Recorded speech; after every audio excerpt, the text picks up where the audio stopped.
we kick off the sports talk tonight with, of course, the Frozen Four mania that is sweeping through campus. Last weekend in Bridgeport, the Quinnipiac men's ice hockey team advanced their first Frozen Four since 2016. QU took down the Merrimack Warriors 5-0 and then went on to beat the Ohio State Buckeyes 4-1 in the final. The Bobcats now travel to Tampa Bay and will take on the Michigan Wolverines a week from today. Yeah, Dylan, campus certainly a buzz this afternoon after the Huskies took down the Gonzaga Bulldogs in the Elite Eight to get to the Final Four. Now the Huskies will have a date with the Miami Hurricanes later this week in the Final Four for a chance to play for a national title, their last national championship being in 2014. We all remember that miraculous run.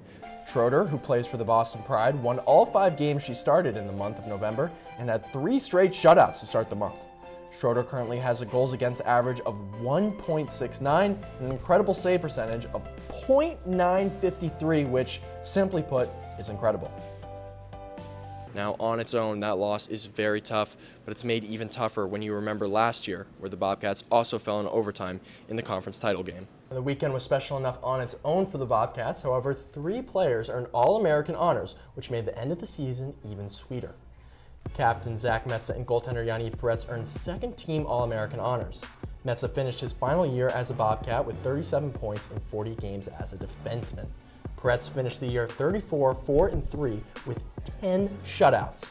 And sophomore Colin Graff earned first-team All-American honors, wrapping up his first year as a Bobcat with 59 points. And staying on the topic of Colin Graff, the sophomore forward made history with his game-tying goal against Minnesota. Graff's goal was his 59th point of the season, as I just mentioned, which ties the program record for single-season points. Colin Graff and Brian Leach are now the only 2 players in program history to reach that mark. No secret, the men's ice hockey team has struggled over the past 3 weeks. They've dropped two games. They've kind of fallen out of the national rankings a little bit. Are they back on track? Are they back to playing their style of hockey, or is there still work to be done? Stop me if you've heard this one before, but Rebecca Cook once again took home MAC Player of the Week honors after tallying 6 goals and 12 points in just 2 games this week. That, simply put, it's not normal. 2 assists tonight for Zach Metsa and a key block shot at the end of regulation. What did you see from him tonight that you really liked?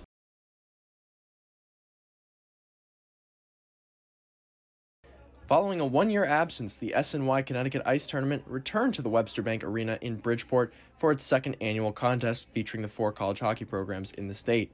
And though the main goal for each team was to bring home the title, it was also important for the growth of the game amongst the youth players.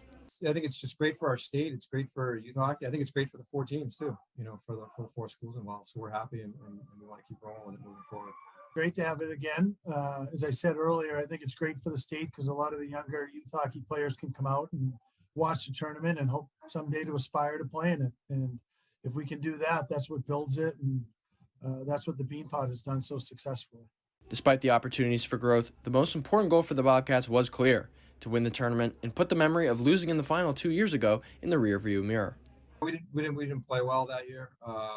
Just kind of a little flat. And again, give Sacred Heart credit, they played well. But it's nice. The kids are into it. We'll ground them.